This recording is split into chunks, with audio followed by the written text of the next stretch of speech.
محترم ناظرین، آج ہم آپ کو ایک ایسا واقعہ سنانے والے ہیں جسے سن کر آپ کا ایمان تازہ ہو جائے گا۔ اس واقعے کو سننے کے بعد آپ اللہ تعالیٰ کو سجدہ کرنے پر مجبور ہو جائیں گے۔ اس واقعے کو مکمل جاننے کے لیے ہماری ویڈیو کو اینڈ تک لازمی دیکھیں۔ محترم ناظرین، یہ واقعہ ہم آپ کو اس لڑکی کی زبانی سناتے ہیں جس کے ساتھ یہ واقعہ پیش آیا۔ میرا نام عائشہ ہے۔ میری پیدائش ایک ہندو گھرانے میں ہوئی تھی۔ میرا باپ کٹر ہندو تھا جبکہ میری ماں ایک سکھ گھرانے سے تھی اور گرو نانک کو ماننے والی تھی۔ مجھے زندگی کے کئی سالوں تک علم ہی نہ ہو سکا کہ میرا خدا کون ہے۔ ایک جانور جو کہ ہر چیز کے لیے ہمارا محتاج ہوتا ہے، یا پھر بابا گرو نانک جو کہ ایک بے جان مجسمہ اور مورتی کی صورت میں ہوتے تھے۔ ایک طرف باپ کا خدا گائے تھی جس کو 3 وقت کا چارہ پانی ہم خود دیا کرتے تھے، اور پھر اس کے بدبودار گوبر اور پیشاب کو مقدس سمجھا جاتا تھا۔ میرا باپ سارا دن اپنے خدا کی خدمتیں اور دیکھ بھال کرتا، اور اس نے اپنے ساتھ 2 ملازم بھی رکھے تھے جن سے وہ اپنے خداؤں کی خدمت کرواتا۔ لیکن اس کے باوجود بھی میرے باپ کا خدا ایک گائے ہوا کرتی تھی جو کہ چند سال گزرنے کے بعد خود بخود مر جاتی اور اس کو اٹھا کر کسی دور ویران جگہ پر پھینکتے جہاں گائے ماتا کے وجود کو جنگلی جانور چیر پھاڑ کر کھا جاتے۔ لیکن وہ اپنے بچاؤ کے لیے کچھ نہیں کر سکتی تھی۔ وہ خود کو نہ مرنے سے بچا سکتی تھی اور نہ ہی جانوروں کی خوراک بننے سے، یہاں تک کہ چھوٹی چھوٹی چونٹیاں بھی جب تک اس کی ہڈیوں کے ساتھ تھوڑا بہت گوشت رہتا تھا اس کے جسم سے الگ نہیں ہوتی تھی۔ دوسری طرف میرا باپ 2-4 دن مری ہوئی گائے ماتا کا سوگ منانے کے بعد ایک نیا اور نسلی خدا ڈھونڈ کر لے آتا تھا جو اس سے زیادہ عرصہ تک زندہ رہ سکے، اور یوں ہمارے گھر میں ایک نئی گائے ماتا کی آمد ہو جاتی تھی۔ دوسری طرف میری ماں ہزاروں چیزیں پکا پکا کر گرو نانک کے لیے لے جایا کرتی تھیں، ان کی منت مانگا کرتی تھیں، ان کی نظر چڑھایا کرتی تھیں۔ جب کبھی وہاں سے چیزیں غائب ہو جایا کرتی تو میری ماں بہت خوش ہوتی، ان کی نظر ہو گئی۔ اور کبھی کبھی وہ چیزیں وہاں جو کی تو پڑی پڑی سڑ کر خراب ہو جاتی۔ میری اماں یہ سوچ کر اداس ہو جاتی کہ شاید بابا گرو نانک ہم سے ناراض ہیں۔ بابا کی ناراضگی اماں کو پریشان کر دیتی، اور پھر اماں سب کچھ چھوڑ چھاڑ کر گوشہ نشین ہو جایا کرتی تھی۔ جب تک اماں کو بابا کی ناراضگی کی وجہ سمجھ نہیں آتی تھی تب تک میری ماں دوسرا کام کوئی نہیں کرتی تھی۔ ان سب کے دوران بہت الجھ کر رہ جاتی تھی میں۔ مجھے ان خداؤں کی کچھ سمجھ نہیں آتی تھی۔ شاید اللہ نے مجھے ہدایت سے نوازنا تھا، اسی لیے شروع سے ہی مجھے ایک ایسی الجھن میں مبتلا کر رکھا تھا جس سے میں نے راستہ ڈھونڈ کر نکلنا شروع کر دیا اور اپنی مراد کو پہنچنا تھا۔ اس الجھن سے نکلنے کے لیے میں نے گائے ماتا اور بابا گرو نانک کی بہت پوجا اور تسبیحاں کی، لیکن ان میں سے کوئی بھی میری الجھن کو دور نہ کر سکا، کیونکہ میری الجھن کا حل یہاں نہیں تھا۔ پھر ایک دن میری ملاقات فاطمہ سے ہوئی۔ ہمارے محلے کی ایک مسلمان گھرانے کی بیٹی تھی۔ میرے باپ کو ان سے بہت زیادہ نفرت تھی، اس لیے کہ وہ مسلمان تھی، اور میں اپنے باپ کے ڈر کی وجہ سے ان کے گھر کبھی نہیں جاتی تھی۔ جب کبھی وہ اسکول کے لیے جاتی تو راستے میں ہماری ملاقات ہو جاتی اور تھوڑی ہی دیر ہماری بات چیت ہوتی۔ کچھ دن ایسے ہی سلسلہ چڑھتا رہا۔ ایک دن مجھے فاطمہ اپنے گھر آنے کی دعوت دے رہی تھی۔ یہ سن کر میں بہت زیادہ ڈر گئی، کیونکہ میرے ابا کو ان کے مسلمان ہونے کی وجہ سے ان سے نفرت تھی، اسی لیے میں اس کے گھر جانے سے ڈر گئی۔ میں نے بولا، اچھا ٹھیک ہے، میں ضرور آپ کے گھر آؤں گی۔ اگلے دن میں سوچنے لگی کہ کس طرح اس کے گھر جاؤں۔ میں اپنی اماں سے جھوٹ بول کر وہاں سے چلی گئی۔ میں اپنی دوست سلمہ کے ہاں جا رہی ہوں۔ میری اماں نے مجھے کہا کہ ٹھیک ہے بیٹا جلدی آ جانا۔ سلمہ کا بہانہ کر کے فاطمہ کے گھر چلی گئی۔ میں نے فاطمہ کی امی سے پوچھا کہ فاطمہ کہاں ہے؟ وہ بولی بیٹا وہ اپنے کمرے میں ہے۔ میں نے اس کے کمرے کا ذرا سا پردہ سائڈ پر کر کے دیکھا۔ اس نے اپنے کمرے کے ایک حصے کو انتہائی نفاست سے سجایا ہوا تھا اور بیڈ کے ایک سائڈ پر خوبصورت قالین بچھا کر کچھ کرنے میں مصروف تھی۔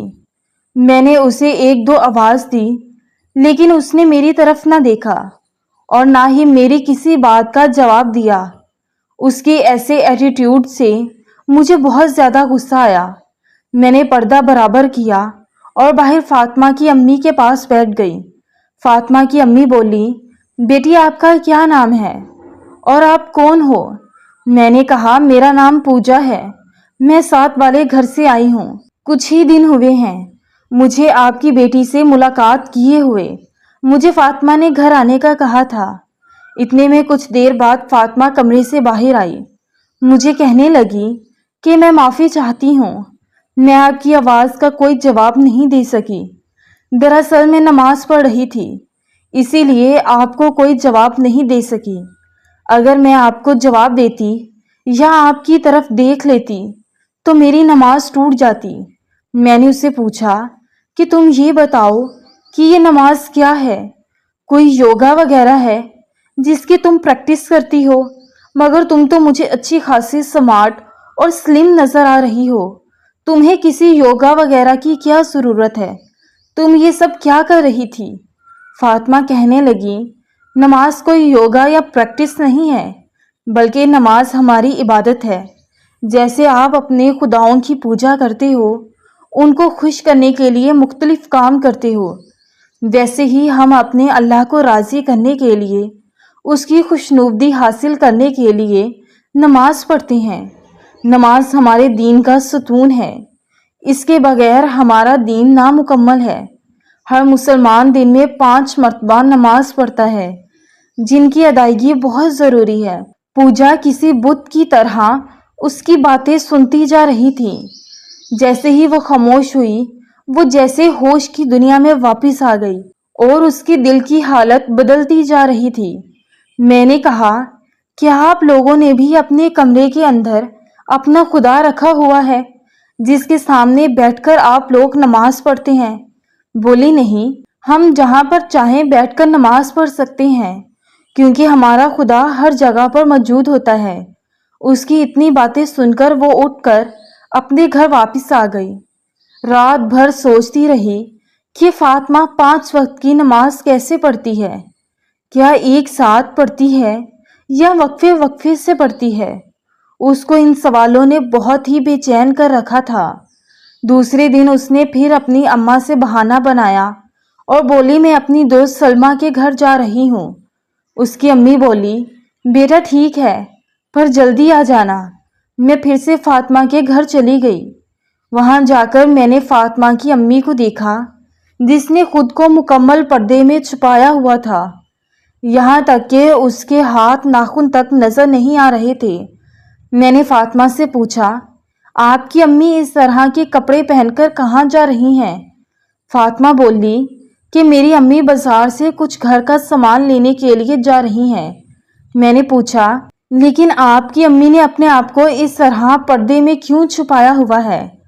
فاطمہ بولی میری امی نہیں بلکہ ہم سب کو اللہ پاک نے پردے کا حکم فرمایا ہے۔ جب بھی مسلمان عورتیں گھر سے باہر جائیں تو اپنے آپ کو پردے میں رکھیں تاکہ ہم پر کسی غیر محرم کی نظر نہ پڑے۔ مجھے فاطمہ کی باتیں اور اس کی عبادت بہت اچھی لگنے لگی۔ میں اس کی طرف مائل ہوتی گئی اور مجھے اس کی عادت سی ہو گئی۔ میں روزانہ اس کے گھر جھوٹ بول کر جایا کرتی تھی۔ ایک دن جب میں نے دیکھا تو فاطمہ اپنے ہاتھوں میں ایک موٹی سی کتاب لے کر پڑھ رہی تھی۔ میں نے اس سے پوچھا کہ یہ کون سی کتاب ہے جسے آپ اتنے ادب سے لے کر پڑھ رہی ہو؟ فاطمہ بولی یہ ہمارے اللہ پاک نے نبی صلی اللہ علیہ وسلم پر نازل فرمائی ہے، جسے ہم صبح شام پڑھتے ہیں، جس کو پڑھ کر ہمیں سکون حاصل ہوتا ہے، ہمارے دل کی ہر مراد پوری ہوتی ہے۔ ہماری صبح کا آغاز ہی اس قرآن مجید سے شروع ہوتا ہے۔ ہم صبح کی نماز پڑھنے کے بعد فوراً اس کے بعد تلاوت کرتے ہیں اور اپنے اللہ سے جو دعا مانگتے ہیں قبول ہو جاتی ہے۔ میں فاطمہ کی باتوں کو بہت توجہ اور دھیان سے سنتی رہی۔ پھر میں نے فاطمہ کو کہا، کیا میں اس کتاب کو پڑھ سکتی ہوں؟ فاطمہ بولی، جی ہاں، کیوں نہیں، آپ جب چاہیں میرے ساتھ بیٹھ کر پڑھ سکتی ہیں، لیکن مجھے تو پڑھنا ہی نہیں آتا۔ نہ جانے کس طرح کی کتاب تھی، میں نے زندگی میں پہلی بار وہ کتاب دیکھی تھی۔ مجھے فاطمہ کو دیکھ کر وہ کتاب پڑھنے کا بہت شوق ہوا۔ میں نے کہا کہ اچھا ٹھیک ہے، میں کل سے تمہارے گھر روز آیا کروں گی اور تم مجھے یہ کتاب پڑھنا سکھا دینا۔ جیسے ہی میں دوسرے دن اس کے گھر پر گئی تو میں نے بڑے شوق سے بولا کہ مجھے جلدی سے وہ کتاب دو، میں نے پڑھنی ہے۔ فاطمہ بولی، میں ایسے کیسے آپ کو وہ کتاب پکڑا سکتی ہوں جب تک آپ وضو نہ کر لو؟ اس کا بہت ہی ادب اور احترام ہے، اس کے وسیلے سے تو یہ دنیا قائم ہے۔ وضو کا نام سنتے ہی میں حیران ہو گئی۔ وضو؟ کیسا وضو؟ وضو کس طرح کرتے ہیں؟ مجھے کچھ معلوم نہیں۔ فاطمہ نے ایک برتن میں پانی لیا اور مجھے وضو کا طریقہ سکھانے لگی۔ جیسے ہی ہم نے وضو مکمل کیا تو فاطمہ نے میرے ہاتھ میں وہ قرآن مجید رکھا۔ جیسے ہی قرآن مجید کھولا، مجھے بسم اللہ پڑھائی تو اس کو پڑھتے ہی میری آنکھوں میں آنسو جاری ہو گئے۔ مجھے ایسا محسوس ہوا جیسے میرے اوپر سے بہت بڑا بوجھ ختم ہوا ہے۔ مجھے بہت راحت اور تسکین ملی۔ میں نے گھر آتے ہی آرٹیکل، کتابیں اور ایسی ویڈیوز سب پھینک دیں اور قرآن مجید کو ایک طرف اپنے دل میں چھپا کر رکھ لیا۔ میرے شوق اور جذبے کی وجہ سے میں نے بہت جلد قرآن مجید کو مکمل کر لیا اور میں خوشی خوشی کلمہ پڑھ کر مسلمان ہو گئی۔ میں نے مکمل نماز اور قرآن مجید کا طریقہ بھی سیکھ لیا تھا، لیکن اس بات کا علم میرے گھر والوں کو ابھی تک نہیں ہو سکا تھا۔ میرے دل میں ہر وقت یہی خوف رہتا کہ جس دن میرے ابا کو پتہ چلے گا تو وہ مجھے جان سے مار ڈالیں گے۔ ایک دن میرے گھر میں میری شادی کی باتیں ہونا شروع ہو گئی۔ میرے ماں باپ نے مجھ سے شادی کی رضامندی پوچھی۔ اگر بیٹی تمہیں کوئی لڑکا پسند ہے تو ہمیں بتا دو، ہم تمہاری شادی وہی کریں گے۔ لیکن کوئی ان کو کیسے سمجھا سکتا تھا کہ میں تو مسلمان ہوں، اسی لیے مجھے اب ہندوؤں میں شادی نہیں کرنی بلکہ ایک مسلمان لڑکے سے کرنی ہے۔ لیکن میں چاہتے ہوئے بھی اپنے ماں باپ کو کچھ نہیں بتا سکتی تھی، کیونکہ میرے ماں باپ کو مسلمانوں سے سخت نفرت تھی۔ میں صرف اس نفرت کے خوف کی وجہ سے کچھ نہ بتا سکی۔ شاید بتاتی تو وہ مجھے قتل کر دیتے۔ میں ہر وقت بس اپنے اللہ سے دعائیں کرتی رہتی کہ اے اللہ، اب میرے حق میں جو بھی فیصلہ کرنا وہ تو نے ہی کرنا ہے۔ میں نے اپنے ماں باپ کو اجازت دے دی، آپ جہاں چاہیں میری شادی کر دیں، مجھے اس بات سے کوئی اعتراض نہیں۔ میرے باپ نے اپنے دوست کے بیٹے راجو سے میری شادی طے کر دی۔ شادی کا سن کر میں فوراً اپنی دوست فاطمہ کے گھر چلی گئی اور اسے جا کر سارا واقعہ سنایا۔ فاطمہ اور اس کی امی مجھے سمجھانے لگیں کہ بیٹا پریشان نہ ہو، اب جب تم نے اسلام قبول کر لیا ہے تو اب تمہیں اللہ کے سوا کسی سے ڈرنے کی ضرورت نہیں۔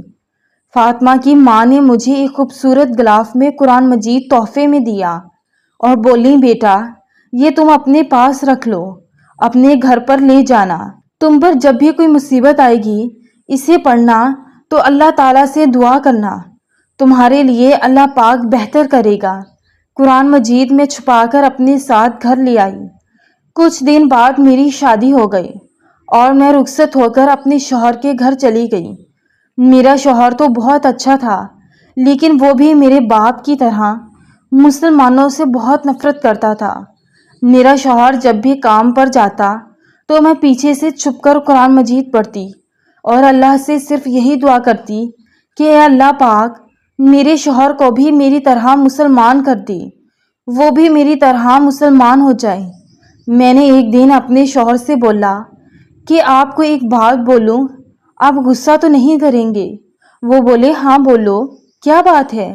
میں نے کہا اگر ہم دونوں پتی پتنی مسلمان ہوتے تو آپ کو کیسا لگتا؟ یہ بات سنتے ہی وہ غصے سے لال پیلے ہو گئے۔ غصے میں بولے اگر میں نے دوبارہ تمہارے منہ سے اس طرح کی بات سنی تو میں تمہاری زبان کھینچ لوں گا۔ حالانکہ میں نے یہ بات صرف ان کا دل دیکھنے کے لیے کی تھی۔ شوہر کا جواب سن کر میری تو روح ہی کانپ گئی اور ساری رات اللہ کے آگے بیٹھ کر روتی رہی اور سوچتی رہی کہ پتہ نہیں یہ کبھی مسلمان ہوگا بھی یا نہیں۔ اب وہ ہر وقت ڈرنے لگی کہ جب میرے شوہر کو یہ بات معلوم ہوگی کہ اس کی بیوی مسلمان ہے تو میرے شوہر کی کیسی کیفیت ہوگی۔ وقت گزرتا گیا اور ایک دن اس کا شوہر کام سے جلدی گھر آ گیا۔ جب وہ گھر میں داخل ہوا تو اس دن سامنے دیکھا کہ اس کی بیوی نماز پڑھ رہی تھی۔ پہلے تو اسے اپنی بیوی کو دیکھ کر بہت غصہ آیا۔ اس کا دل کر رہا تھا کہ وہ اپنی بیوی کو زمین میں زندہ گاڑ دے۔ پھر وہ ایک دم اپنی بیوی کو دیکھ کر نماز پڑھتا ہوا باہر دروازے کے پیچھے چھپ گیا اور چپ چاپ اپنی بیوی کو دیکھتا رہا۔ جیسے ہی اس کی نماز مکمل ہوئی اس کا شوہر اندر آ گیا اور اس نے اپنی بیوی کو ایسا محسوس کروایا جیسے اس نے کچھ دیکھا ہی نہ ہو۔ اب وہ اپنی بیوی پر نظر رکھنا شروع ہو گیا کہ میری بیوی کب اور کس وقت نماز پڑھتی ہے تاکہ میں اسے مار سکوں۔ ایک دن اس کا شوہر کالی ماتا کے مندر پر گیا۔ وہاں پر اسے ایک کالا ناگ دکھا اور وہ اسے اپنے ساتھ بند کر کے گھر میں لے آیا اور اپنی بیوی سے چھپا کر گھر میں کہیں سنبھال کے رکھ دیا۔ جیسے ہی رات ہوئی وہ دونوں میاں بیوی سو گئے۔ صبح ہوئی تو اس کی بیوی وضو کر کے فجر کی نماز پڑھنے لگی۔ اس کا شوہر بھی اٹھ گیا اور اسے چھپ کر دیکھنے لگا۔ جیسے ہی اس کی بیوی نماز کے لیے سجدے میں گئی تو اس کا شوہر فوراً سانپ کی پھٹاری کھول کر اس سے سانپ نکال کر بیوی کی طرف بھیج دیا۔ وہ سانپ سیدھا جا کر اس کی بیوی کے پاؤں کے اوپر چڑھ گیا اور آہستہ آہستہ اس کے پورے بدن کے اوپر سانپ چلنے لگا حتیٰ کہ سانپ اس کے کندھوں کے اوپر آ گیا۔ پھر اس کی گردن کے ارد گرد گھومنے لگا۔ جیسے ہی وہ سجدے میں گئی تو وہ سانپ ایک جگہ ہو کر بیٹھ گیا۔ جب اس کے شوہر نے یہ سب دیکھا تو وہ دیکھ کر حیران تھا۔ اس کو اپنی آنکھوں پر یقین نہیں آ رہا تھا کہ یہ سانپ کر کیا رہا ہے۔ یہ سوچ رہا تھا کہ سانپ تو میری بیوی کو ڈس نہیں رہا۔ جیسے ہی اس کی بیوی سجدے میں گئی اس نے ایک ڈنڈا پکڑا اور اپنی بیوی کو مارنے لگا۔ یہ سانپ سب کچھ دیکھ رہا تھا۔ جیسے ہی وہ مارنے کے لیے آگے بڑھا تو فوراً ہی اس سانپ نے اس کو ڈس لیا۔ اس کے شوہر کو جیسے ہی سانپ نے ڈسا تو سانپ ڈس کر چلا گیا۔ اس کا شوہر سانپ کے ڈسنے کی وجہ سے چیخنے اور چلانے لگا، زور زور سے اپنے بھگوان کو پکارنے لگا اور وہیں مر گیا۔ اس کی بیوی نے جیسے ہی نماز مکمل کی سلام پھیرتے ہی وہ تڑپنے لگی اور اپنے اللہ سے رو رو کر فریاد کرنے لگی، اے اللہ میرے شوہر کی جان کو بخش دے۔ میں اللہ پاک کے آگے سجدے میں سر رکھ کر روتی رہی، فریاد کرتی رہی کہ اے اللہ میرے شوہر کی جان بخش دے۔ تو اپنے بندوں کو مایوس نہیں ہونے دیتا۔ تو وہاں سے راستہ نکالتا ہے جہاں سے کسی کا وہم و گمان بھی نہیں ہوتا۔ تو یہاں سے پریشانی کا حل نکال سکتا ہے، پریشانی کے بعد آسانیاں پیدا کرتا ہے۔ اے اللہ زندگی اور موت تو تیرے ہاتھ میں ہے۔ میرا تو ابھی امتحان شروع ہی ہوا تھا، تو نے ختم بھی کر ڈالا۔ میں تو تجھے ہر وقت دعا میں یہی کہتی تھی کہ میرے شوہر کو مسلمان کر دے، لیکن تو نے تو اس کی جان ہی لے لی۔ سانپ کے ڈسنے کی وجہ سے اس کے شوہر کا سارا جسم کالا اور نیلا پڑ چکا تھا۔ سانپ کا زہر اس کے سارے جسم میں پھیل چکا تھا اور وہ مر گیا تھا۔ اس کی بیوی اپنے اللہ کے سامنے روتی رہی اور اپنے شوہر کی زندگی کی دعائیں مانگنے لگی، اے اللہ تجھے واسطہ ہے تیرے محبوب کا، میرے شوہر کی زندگی کو بخش دے۔ اے اللہ تجھے واسطہ ہے بی بی فاطمہ کی چادر کا، میرے شوہر کی زندگی کو بخش دے۔ تجھے واسطہ ہے کربلا کی خاک کا، تجھے واسطہ ہے قرآن پاک کا، تجھے واسطہ ہے سورہ یاسین کا، تجھے واسطہ ہے تیرے رب کریم ہونے کا، میرے شوہر کی زندگی بخش دے۔ اے اللہ اگر تو نے مجھے اپنے اسلام میں داخل کیا ہے تو میرے ساتھ میرے شوہر کو بھی داخل کر، میں تو تجھے ہمیشہ صرف یہی دعائیں مانگتی تھی، لیکن تو نے تو میرا شوہر ہی چھین لیا۔ اے اللہ، اگر تجھے میرا مسلمان ہونے والا عمل پسند ہے تو تجھے اس عمل کے واسطے میرے شوہر کو مجھے واپس کرنا ہوگا۔ جب اس نے اس طرح اللہ سے دعا مانگی تو اللہ کو اس کی دعا پسند آ گئی، تو اللہ نے اس کی دعا قبول کر لی۔ اتنے میں اسے اپنے کمرے میں کسی کے آنے کی آواز محسوس ہوئی۔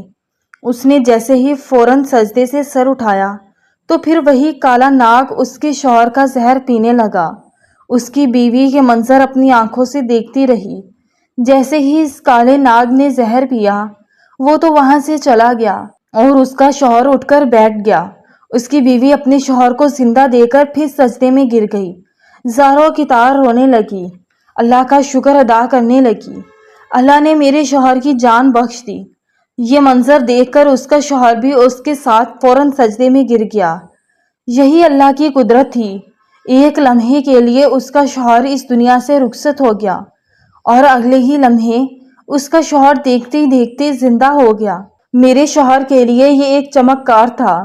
اس کو معلوم تھا یہ چمکار کرنے والا کوئی بابا نہیں، کوئی دیوتا یا گائے یا ماتا نہیں، بلکہ یہ سب کرنے والا میرا رب تھا، میرا اللہ تھا جو ہر چیز پر قادر ہے۔ وہ میرا اللہ ہے جس کے حکم سے کائنات کی ہر چیز چلتی ہے۔ وہ تو قادر ہے، وہی ہے جو ہواؤں کے رخ بھی بدل دیتا ہے۔ پھر اس کے لیے شام کا رخ بدلنا کون سا مشکل کام تھا۔ پھر اس کے شوہر نے اپنی بیوی سے ہاتھ جوڑ کر معافی مانگی اور کہا کہ مجھے بھی اس رب کا کلمہ پڑھا دو جس نے مجھے موت کے بعد دوبارہ زندہ کیا، جو میری آنکھوں کے سامنے جیتا جاگتا معجزہ ہے۔ اس کی بیوی نے اپنے شوہر کو کلمہ پڑھایا اور اس کا نام محمد رکھا اور کہنے لگی کہ میرا نام عائشہ ہے، تم آج سے مجھے عائشہ کہہ کر پکارو گے۔ اللہ نے انہیں ہدایت دے دی۔ اس کے بعد اس نے سب کے سامنے اپنا اسلام قبول کرنے کا اعلان کیا اور باقی کی ساری زندگی اس نے بیوی کے ساتھ مسلمان بن کر گزاری۔ سبحان اللہ۔ محترم ناظرین، ہمارا رب ایک ہے اور ہمیں اسی کی عبادت کرنی چاہیے، اسی کے آگے سجدہ کرنا چاہیے۔ آج بھی دنیا میں بہت ساری ایسی عورتیں ہیں جنہوں نے اپنے گھر سے چھپ کر اسلام قبول کیا ہے۔ وہ اپنے گھر والوں کو صرف اس لیے نہیں بتاتی کہیں اس کے گھر والے ان کی جان کے دشمن نہ بن جائیں۔ ایسا ہی محمد صلی اللہ علیہ وسلم کے دور میں حضرت عمر فاروق کے ساتھ ہوا۔ جب ان کی بہن نے چھپ کر اسلام قبول کیا تو جب حضرت عمر علیہ السلام رضی اللہ تعالی عنہ نے اسلام قبول کیا تو مسلمانوں کی ہمت بڑھ گئی۔ مسلمان عمر کے کلمہ پڑھنے سے پہلے مسلمان چھپ چھپ کر نماز پڑھتے تھے، لیکن جب حضرت عمر نے کلمہ پڑھ لیا تو مسلمان بے خوف ہو کر نماز پڑھنے لگے۔ محترم ناظرین، جو انسان ایک دفعہ اللہ کا ہو جاتا ہے تو پھر اللہ پاک اسے کہیں بھی کسی بھی راستے میں اکیلا نہیں چھوڑتا۔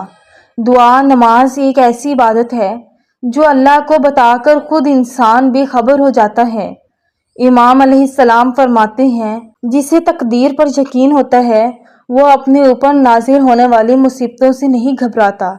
لوگ تو ہزار مصیبتوں کے بعد بھی نہیں مانتے اور میرا رب تو بس ایک سجدے میں مان جاتا ہے۔ ہمارا اللہ امتحان بھی سخت لیتا ہے اور ہارنے بھی نہیں دیتا۔ پتہ ہے اللہ ہمارا امتحان کیوں لیتا ہے؟ تاکہ ہم صابر بن جائیں۔ آزمائش میں ڈالتا ہے تاکہ ہم شکر گزار بنیں، رلاتا بھی ہے تاکہ صاف دل ہو جائیں۔ ہمارا تو مقصد صرف یہ ہونا چاہیے کہ ہمیں لوگوں کو نہیں بلکہ اپنے رب کو راضی کرنا ہے۔ پھر دیکھو کیسے پوری کائنات ہی ہمارے پیچھے لگ جائے گی۔ ایک رب راضی، باقی جو یہ دنیا کسی سے راضی ہو ہی نہیں سکتی۔ جب آپ کا سکون کا تعلق کسی انسان سے ہو اور جب آپ کا سکون کا تعلق اللہ کی ذات سے ہو، یقین جانیے پھر آپ سکون میں ہوتے ہیں۔ ٹوٹنے کے بعد جب ہمیں کوئی ہمت دیتا ہے تو وہ صرف اللہ تعالیٰ ہے جو ہمیں سنبھالتا ہے۔